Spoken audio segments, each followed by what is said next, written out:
નમસ્કાર મિત્રો, વિનોદ સર ધોરણ 10 નું આપણે શારીરિક શિક્ષણ અત્યારે કોરોના કાળમાં હવે આપણે ઓનલાઈન શિક્ષણથી જ ભણવાનું છે, એટલે આપણે પણ આપણા વિષયને એ તરફ પ્રગતિ કરવાની છે અને ભણવાનું છે. તો અમારા આ જે ઇન્ટરનેટ માધ્યમથી જે કંઈ અહીંથી તમને શીખવવામાં આવે એ તમે દરેક વિદ્યાર્થી ધ્યાનથી તમારા મોબાઈલ ઉપર એનો જે કંઈ જાણકારી આપવામાં આવે એ તમે દરેક વિદ્યાર્થીઓ શીખે અને ધ્યાન આપે એ ખૂબ જરૂરી છે. આપણો વિષય પણ ખૂબ અગત્યનો છે અને એની પણ પરીક્ષા બોર્ડ દ્વારા લેવામાં આવે છે, એટલે એનું પણ તમે ધ્યાન રાખજો. આપણો વિષય છે યોગ, સ્વાસ્થ્ય અને શારીરિક શિક્ષણ. ફક્ત પીટી એવું નથી રહ્યું, આપણા વિષયમાં યોગ પણ આવે છે, શારીરિક શિક્ષણ પણ આવે છે અને સ્વાસ્થ્ય શિક્ષણ પણ આવે છે. તો આજે સૌથી પહેલા આપણે યોગ અંગેની જાણકારી મેળવવાની છે. તો સૌથી પહેલા આપણો વિષય છે, તમને કીધું એ પ્રમાણે યોગ, સ્વાસ્થ્ય અને શારીરિક શિક્ષણ. અને આપણા જે ચેપ્ટર છે એમાં આપણું પહેલું ચેપ્ટર અષ્ટાંગ યોગના અંતરંગ અંગો.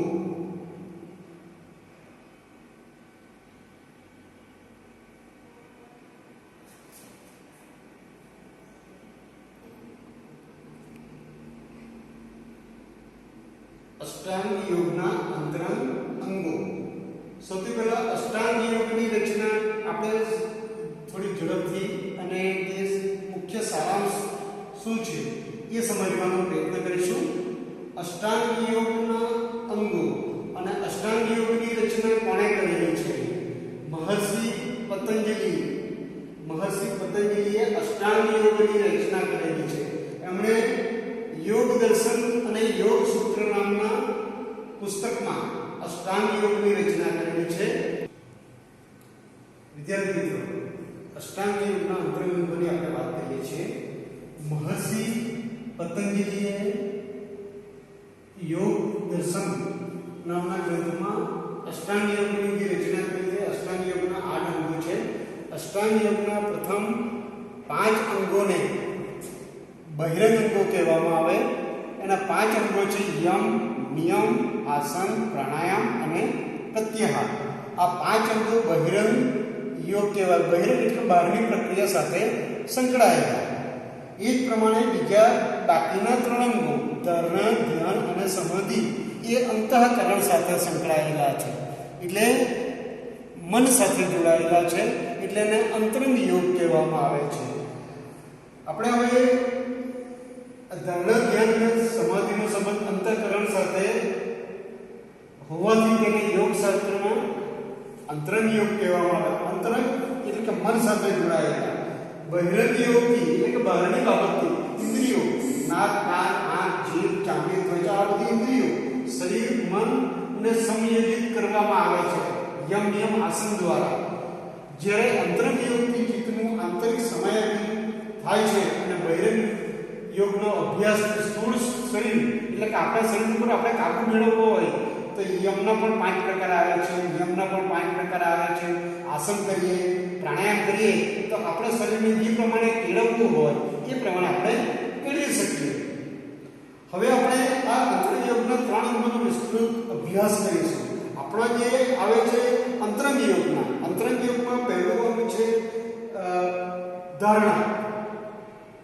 ધારણાનો અર્થ, ધારણા એ અંતરંગ યોગનું પ્રથમ અંગ છે. ધારણા એ અંતરંગ યોગનું પ્રથમ અંગ અને અષ્ટાંગ યોગનું 6મું અંગ.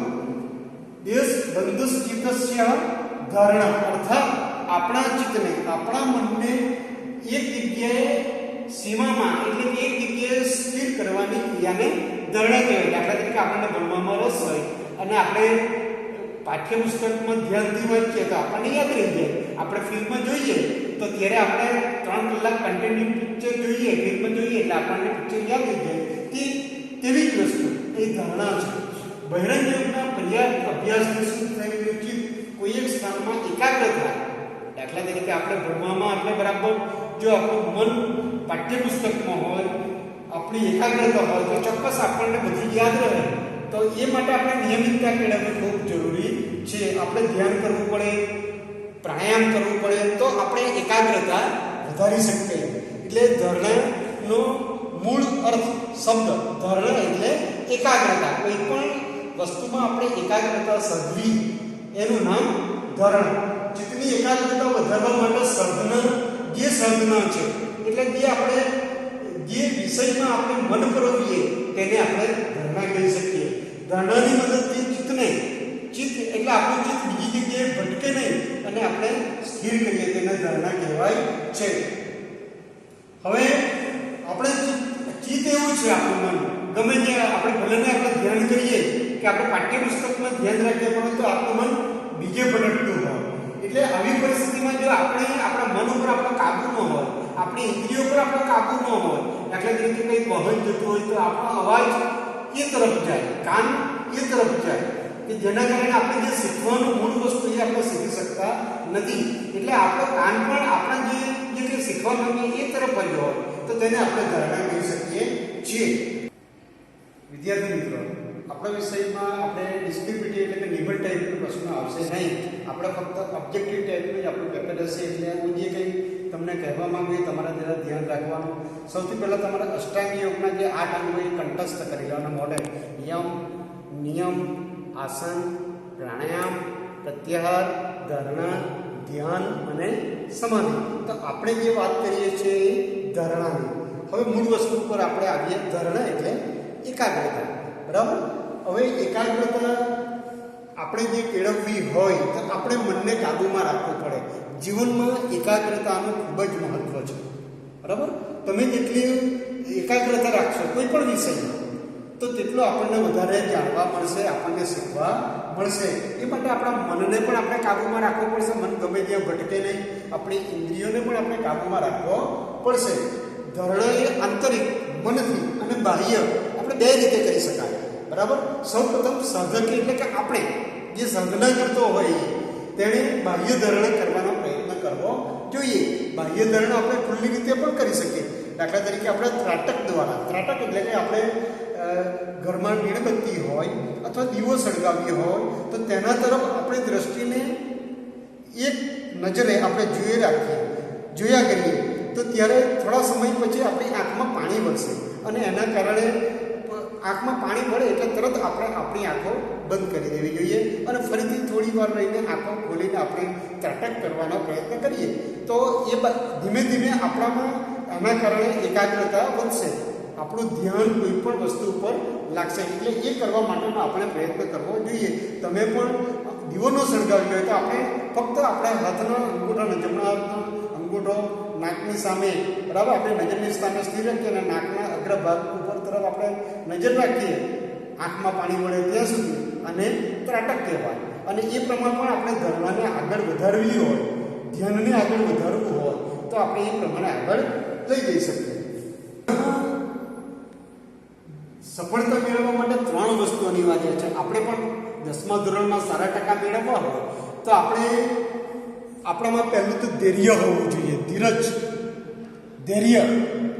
બીજું ઉત્સાહ હોવો જોઈએ અને પવિત્રતા હોવી જોઈએ. આપણે ધ્યાન કરવું હોય કે કોઈ પણ બાબતમાં આપણે પ્રગતિ સાધવી હોય તો આપણામાં ધૈર્ય હોવું જોઈએ, આપણામાં ખંત હોવો જોઈએ, ધીરજ હોવી જોઈએ અને મહેનત કરવાની આપણી એક પ્રકારની લગન હોવી જોઈએ. અને બીજું ઉત્સાહ વગર આપણે કશું મેળવી શકતા નથી. આપણે જે કંઈ કરીએ આનંદથી, પ્રેમથી, ઉત્સાહથી કરીએ તો તેમાં આપણને પણ મજા આવશે અને આપણને ઘણું બધું શીખવાનું પણ મળશે. અને જે કંઈ કાર્ય કરીએ આપણે તો પવિત્રતા, આપણું મન એકદમ પવિત્ર હોવું જોઈએ. હવે એનું મહત્વ દરેક સાધક યોગીએ ધારણા જે યોગ્ય રીતે કરેલી હોય તો પ્રથમ ધ્યાન અને પછી સમાધિ પ્રાપ્ત કરી શકાય. સ્થિર ધારણા એ ધ્યાન અને સમાધિનું પૂર્વ શરત છે. સમાધિ આપણા બધા સાધુ પુરુષો આમ સમાધિ મેળવી લેતા નથી. સૌથી પહેલાં લોકો ધારણા કરે છે, ધ્યાન કરે છે અને ધીમે ધીમે સ્ટેપ બાય સ્ટેપ એ લોકો સમાધિ સુધી પહોંચી શકે છે. મનની એકાગ્રતા હોય તો જ વિદ્યાર્થીઓમાં રહેલી ચંચળતા દૂર થાય છે. વિદ્યાર્થી એટલે ચંચળ, થોડી બાબતે નવું એને શીખવાનું, જાણવાનું એને રુચિ રહે, ચંચળતા રહે, બરાબર, દરેક બાબતની. અને અભ્યાસની એકાગ્રતા ખૂબ જ જરૂરી, એટલે એકાગ્રતા ખૂબ જરૂરી છે દરેક વિદ્યાર્થીઓને. ધારણાથી મનની ચંચળતા દૂર થાય, એકાગ્રતા આવે, જે વિદ્યાર્થીને અભ્યાસમાં અત્યંત ઉપયોગી થાય છે. એટલે આપણે રોજ 5 મિનિટ ધ્યાન કરવું જોઈએ. ફક્ત આંખ સુખાસનમાં બેસવાનું, આંખ બંધ રાખીને બંને હાથ ઘૂંટણ ઉપર જ્ઞાન મુદ્રાની પોઝિશનમાં. તો શું રોજ રોજ આપણે 5 મિનિટ ધ્યાન કરવાથી આપણામાં ધારણા પણ આપણી એટલે કે એકાગ્રતા પણ વધશે અને જે કંઈ આપણે વાંચન કરીશું એમાં પણ આપણો સુધારો થશે. નિયમિત ધારણા કરવાથી મનની એક પ્રકારની સ્થિરતા આવે અને આપણો કોન્ફિડન્સ વધે, આત્મવિશ્વાસ વધે. એટલે 5 મિનિટ આપણે કન્ટિન્યુ રોજે રોજ ધ્યાન કરવું ખૂબ જરૂરી છે. હવે એના વિષયો છે. ધારણાના મુખ્ય આમ જોવા જઈએ તો એના 5 વિષયો છે. પહેલું છે બાહ્ય વિષય. ધારણા કઈ રીતે કરી શકાય એ. પહેલું તો મૂર્તિ. આપણા ઘરમાં કોઈ પણ ભગવાનની કે કોઈ પણ મૂર્તિ હોય, બરાબર, ચિત્ર હોય, પોસ્ટર હોય, તો તે તરફ આપણે એક ધારો આપણે ધ્યાન તેના તરફ જોઈને, દાખલા તરીકે ઓમકારનું ચિત્ર હોય તો તે તરફ આપણે ધ્યાન કેન્દ્રિત કરીએ. કે પછી જ્યોતિ એટલે કે દીપ પ્રાગટ્ય કર્યો હોય તો એ તરફ આપણી નજરને એક ચિત્તે, બરાબર, આપણી આંખ દ્વારા આપણે નજર કેન્દ્રિત કરીએ એ બાહ્ય વિષય કહેવાય. પછી બીજો વિષય છે માનસિક વિષય. વૃક્ષની શાખા, દાખલા તરીકે વડની ડાળી હોય, બરાબર, અથવા કોઈ પણ વૃક્ષની શાખા, સમુદ્ર, આકાશ, ઈશ્વરની મૂર્તિ, એ આપણે એકવાર જોઈ લઈએ પછી આંખ બંધ કરીને મને આવું વૃક્ષ દેખાય છે, એની ડાળીઓ આવી હતી, વડની ડાળીઓ આવી હતી, વડનું થડ આવું હતું, આવું આપણે જે મનથી વિચારીએ એ માનસિક વિષય. સમુદ્ર, દરિયા કિનારે આપણે ફરવા જઈએ અને દરિયાના મોજા આવતા હોય, ભરતી આવતી હોય, ઓટ થતી હોય, બરાબર, અને એ જ વિષય આપણે મનથી વિચારીએ એને માનસિક વિષય કહેવાય. પછી શરીરના બહારના અંગરૂપ વિષય, નાસાગ્ર એટલે આપણું નાક, નાસિકા, બરાબર, એટલે આપણા નાકના ટેરવા ઉપર આપણે ધ્યાન કેન્દ્રિત કરીએ એને નાસાગ્ર કહેવાય. ભ્રુકુટી એટલે આપણા બે ગર્ભર વચ્ચેનો ભાગ ઉપર આપણે ધ્યાન કેન્દ્રિત કરીએ એને ભ્રુકુટી કહેવાય. જ્યારે ચોથો વિષય છે શરીરના આંતરિક વિષયો. શરીરના આંતરિક વિષયો હૃદય, નાભી અને ચક્રો. આપણે હૃદયને જોઈ શકતા નથી, પરંતુ આપણે ધ્યાનથી આપણે મન અને આપણે શાંતિથી બેસીએ તો આપણને હૃદયના ધબકારા પણ આપણા કર્ણ દ્વારા એટલે કે આપણે કાન દ્વારા આપણે સાંભળી શકીએ. જો આપણું ચિત્ત અને મન એકાગ્ર હોય તો આપણે હૃદયના ધબકારા પણ સાંભળી શકીએ. પછી બીજું નાભી પાસે પણ ચક્ર છે, બરાબર, નાભી ચક્ર. દાખલા તરીકે આપણે અંભો જે ખસી જાય, બરાબર, તો આપણને વોમિટ થાય, ઉલટી થાય, આવું બધું થાય તો એના સેન્ટરમાં લાવવું પડે. આવું બધું થાય ને કોઈક વાર, તો ત્યારે એને સેન્ટરમાં લાવવું પડે. એટલે આ બધું અંદરની બાબત. નાભીના ધબકારા, નાભીના પણ એના પણ ચક્કર એક ફરતું હોય, એનું બેલેન્સ કેમ ફરવાય. આપણે દાખલા તરીકે સાયકલ પરથી પડીએ કે અનબેલેન્સ, આપણે પગથિયાં 2 સ્ટેપ ચૂકી જઈએ ત્યારે આવું થવાની શક્યતા રહે. તો એ બધું અંદરની બાબત છે. એટલે એ આપણે યોગ પ્રાણાયામ કરીને આપણે અનુભવી શકીએ. પછી બીજી બાબત છે ઇન્દ્રિયાતીત વિષય. ઇન્દ્રિયાતીત એટલે આપણે નાક, કાન, આંખ, જીભ, આ બધી ઇન્દ્રિયો કહેવાય. એમાં નાદ શ્રવણ, નાદ એટલે સાંભળવું, શ્રવણ એટલે સાંભળવું, નાદ ક્રાંતિ. દાખલા તરીકે આપણે કંઈ પણ શીખતા હોઈએ અને બહારથી ડીજેવાળા જાય અથવા ખટારા જાય તો ત્યારે આપણું ધ્યાન તે તરફ જાય. એટલે આપણો કાન, કર્ણ દ્વારા આપણું ધ્યાન એ અવાજ તરફ જાય, એને નાદ શ્રવણ, બરાબર. બીજું જ્યોતિ દર્શન. આપણે મંદિરમાં જઈએ ત્યારે આરતીઓ થતી હોય કે કોઈ પણ જગ્યાએ દીપ પ્રાગટ્ય થતું હોય તો તેને આપણે નિહાળીએ અને તેવું આપણે જે અનુભવવાનો આંખ દ્વારા, બરાબર, આપણે નેત્ર દ્વારા જે જાણી શકીએ તેને જ્યોતિ દર્શન વગેરે આપણે કહી શકાય. ધારણા માટેની અમુક પદ્ધતિઓ છે. આમાં વર્ણન કરેલું છે મનને કોઈ વિશેષ વિચારોને સતત જોડી રાખીને. આપણે કંઈ પણ શીખવું હોય તો મનને તે તરફ લઈ જવું પડે. બીજું, કોઈ વસ્તુ કે ઈષ્ટદેવનું સ્મરણ કરીને આપણે રોજ આપણે જેને માનતા હોઈએ, જેને ભગવાન માનતા હોઈએ તેને રોજ આપણે 5 મિનિટ સ્મરણ કરવું જોઈએ. તો પણ આપણી એકાગ્રતા વધી શકે. બીજું, નિંદ્રા દરમિયાન સ્વપ્નમાં પ્રાપ્ત થયેલ સંકેતોના આધારે જો આપણા જેવા વિચારો આવે, આપણું મન જે તરફ પરવાયેલું હોય તેવા જ વિચારો આપણને રાત્રે નિંદ્રા દરમિયાન પણ આવતા હોય છે. એટલે એ પણ બની શકે. બીજું, ધારણા આપણે કોઈ વિશેષ વ્યક્તિ કે જે સંપૂર્ણ અનાસક્ત હોય, તેની ઉપર મન એકાગ્ર કરીને આપણે જેને ઈષ્ટદેવ માનીએ, આપણે જેને ગુરુ માનીએ, સદગુરુ માનીએ, એ તરફ આપણું ધ્યાન કેન્દ્રિત કરીને પણ આપણે ધારણા મેળવી શકીએ. સદ એટલે કે જે ધારણા કરનાર વ્યક્તિ છે તે, અને ધ્યેય હેતુ, બરાબર, ધ્યેય જેના પર ધારણા કરવામાં આવે છે તે વિષય, અને ધારણા એટલે એકાગ્રતા ની પ્રક્રિયા. આ ત્રણેયનું જોડાણ એ ધારણા છે. સાધક, ધ્યેય અને ધારણા, આ ત્રણે બાબતનું જોડાણ થાય તેને ધારણા કહેવાય. ત્રણેયનું જોડાણ થાય, સાધક, ધ્યેય અને ધારણા. ધારણામાં આ ત્રણેયનું સ્વતંત્ર અસ્તિત્વ છે. વિષય એટલે કે ધ્યેય, આપણો હેતુ શું છે, ત્રણ પ્રકારના હોઈ શકે. આના ષટકર્મો દ્વારા ત્રાટકમાં આવતા ધારણા માટે ઉત્તમ સાધન માનવામાં આવ્યું છે. એમાં એને ત્રણ પ્રકારના આધિભૌતિક, આધિદૈહિક અને આધ્યાત્મિક, આ વસ્તુ આપણે વિદ્યાર્થી બહુ ઊંડી છે, પરંતુ આપણે તમારે એટલું જ યાદ રાખવાનું કે ધારણાના વિષયો કેટલા છે, તો 5. પછી અષ્ટાંગ યોગના અંગો કેટલા છે, 8. અંતરંગ યોગના અંગો કેટલા છે, 3. બહિરંગ યોગના અંગો કેટલા છે, 5. આ જ આપણા પોઈન્ટ વસ્તુ છે. વિદ્યાર્થી મિત્રો, નિયમિત ધારણા કરવાથી નકારાત્મક વિચારો આપણા દૂર થાય. નકારાત્મક, આપણને કે મારા ટકા ઓછા આવશે, મારાથી કંઈ થાય નહીં, એ આપણે નિયમિત ધારણા કરીએ, ધ્યાન કરીએ તો આપણામાં નકારાત્મક વિચારો દૂર થાય, આપણામાં હકારાત્મક વિચારો આવે, આપણે કંઈક સારું કરી શકીએ. બીજું, નાડી શુદ્ધિમાં પણ મદદરૂપ થાય. નાડી શુદ્ધિ એટલે આપણે રક્તવાહિની, નસ, આપણે રોજેરોજ ધ્યાન કરીએ તો આપણું રક્ત સંચારનું, લોહીનું પરિભ્રમણ પણ સારી રીતે થઈ શકે. એટલે એ આપણા શરીર માટે પણ ખૂબ જ જરૂરી છે. ફક્ત અભ્યાસક્રમ પૂરતું નથી. આપણે રોજ ધ્યાન કરીએ, ધારણા કરીએ તો આપણી રક્તવાહિનીઓ, આપણી નસો પણ, આપણું લોહીનું પરિભ્રમણ પણ સારી રીતે થઈ શકે. હવે આપણે આગળ વધીએ વિદ્યાર્થીઓ. આ ચેપ્ટરમાં આપણો બીજો પોઈન્ટ આવે છે. અંતરંગ યોગનું બીજું અંગ છે ધ્યાન, અને અષ્ટાંગ યોગનું 7મું અંગ. અષ્ટાંગ યોગનું 7મું અને અંતરંગ યોગનું બીજું. તો એ તરફ આપણે આગળ વધીએ તો આપણો બીજો પોઈન્ટ છે ધ્યાન, અંતરંગ યોગનું બીજું અંગ.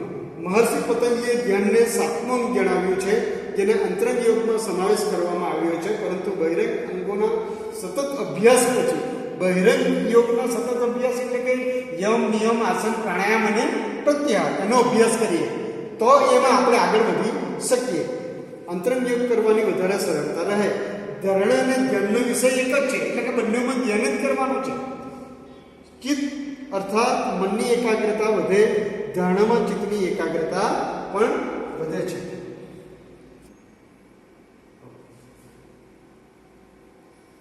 ધારણામાં સતત જળવાતી નથી, પરંતુ સતત અભ્યાસ દ્વારા ચિત્તને એકાગ્ર કરી શકાય, તેને ધ્યાન કહેવાય. અર્થાત સંસ્કૃતમાં છે તત્ર પ્રત્યેકતા ધ્યાનમ, એટલે કે જે અવસ્થામાં કોઈ પણ પ્રકારના વિચાર વગર મનને સ્થિર કરવાની પ્રક્રિયાને ધ્યાન કહેવાય. વૃત્તિઓની એકાગ્રતા તે જ ધ્યાન. આપણું મન એક જગ્યાએ સ્થિર રહે તેને ધ્યાન, ટૂંકમાં સાદી ભાષામાં. દાખલા તરીકે આપણે ગણિત શીખતા હોઈએ તો આપણને ગણિતના જ વિચારો આવે, વિજ્ઞાન શીખતા હોઈએ તો વિજ્ઞાનના જ વિચારો આવે, તો જ આપણને એમાં સમજ પડે. તેને ટૂંકમાં ધ્યાન કહેવાય. આપણે દાખલા તરીકે અત્યારે યોગ શીખીએ છીએ, શારીરિક શિક્ષણનો વિષય શીખીએ છીએ, તો આપણે અત્યારે આપણા મગજમાં શારીરિક શિક્ષણનો ખ્યાલ હોવો જરૂરી છે, તો જ આપણે એ વિષયમાં આગળ વધી શકીએ. ધ્યાન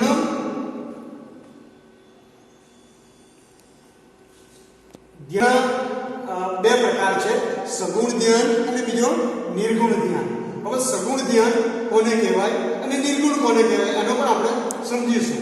સૌથી પહેલા સગુણ ધ્યાન, જે ધ્યાનનો વિષય ત્રિગુણાત્મક હોય.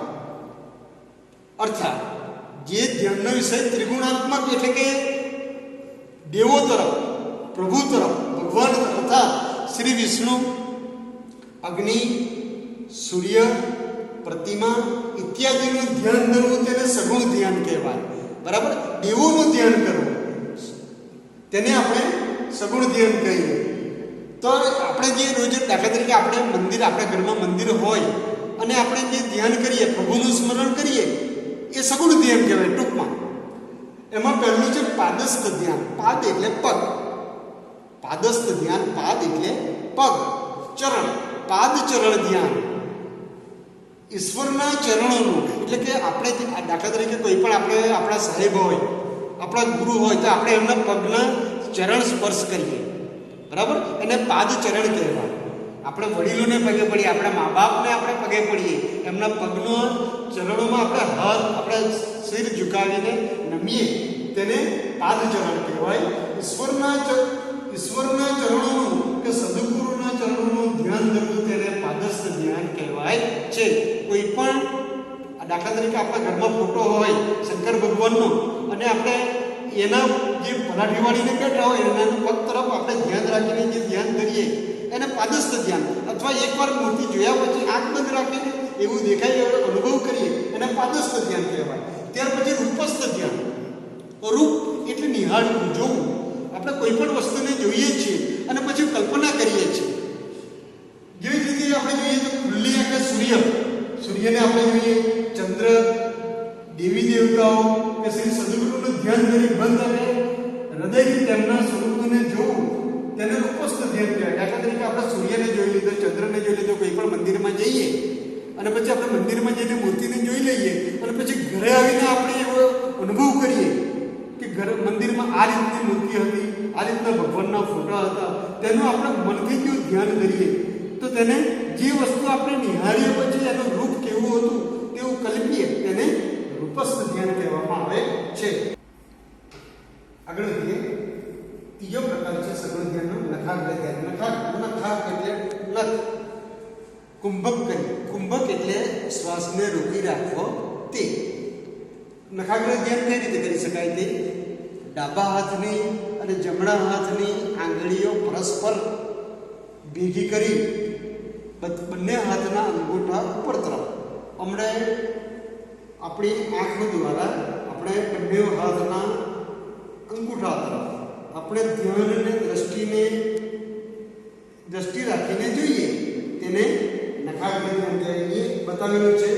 કુંભક કરી બંને હાથની આંગળીઓ પરસ્પર ભેગી બંને હાથના અંગૂઠા સમાંતર રાખો, હાથને ઊંચા કરી અંગૂઠા નખ દ્રષ્ટિની સીધમાં આવે તે રીતે રાખો. હવે રેચક કરતા રેચક એટલે કે શ્વાસ છોડતા એ જ સ્થિતિ રાખી નીચે લાવતા જાઓ. છેવટે બંને હાથ ઘોડામાં લાગે, નભી પાસે ઘોડામાં. ધ્યાન રહે આ સમગ્ર પ્રક્રિયા દરમિયાન તમારી દ્રષ્ટિ અંગૂઠાનો નખના એટલે કે હાથના અંગૂઠાના નખના અગ્રભાગ તરફ હોવી જોઈએ. વચ્ચેથી ધ્યાન વિચલિત એટલે કે આજુબાજુમાં આપણે